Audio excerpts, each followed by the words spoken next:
Hello' guys, আজি আকৌ নতুন ভিডিঅ' এটা আৰম্ভণি কৰিছোঁ। আজি আমি জানিব পাৰিছোঁ আমাৰ বৰবমচুঙি গাঁৱত যে এই ৰাস্তাখনত যে খুব ঘাঁহ বননি গজে, তাৰ বাবে আমাৰ আকাশ হাজৰিকা বা আপুনি ক'ব পাৰে মানস হাজৰিকা এইবোৰ চাফ চিকুণ কৰাৰ দায়িত্ব লৈছে। সেই দায়িত্ব ভাগ লৈছে নে, সেইকাৰণে তেওঁ গ্ৰাছ কাটিং মেচিন এটা আনিছে। সেই গ্ৰাছ কাটিং মেচিনটো আমাৰ এই গাঁৱৰ যুৱক এজন গৌৰৱ হাজৰিকা ইউজ কৰি দেখুৱাইছে।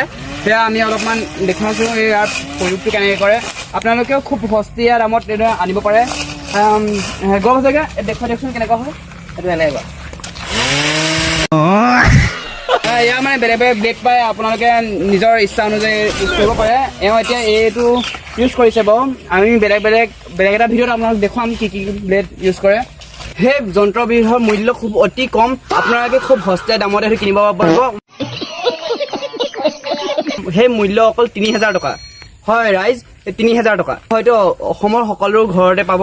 আপোনালোকে সহজতে কিনিব পাৰিব। তাৰ বেলেগ বেলেগ কোৱালিটি থাকে, বেলেগ বেলেগ প্ৰাইচ থাকে। আপোনালোকে ৩,০০০ টকা মিডিয়াম হয়তো খুব ভাল সুন্দৰকৈ কাটে।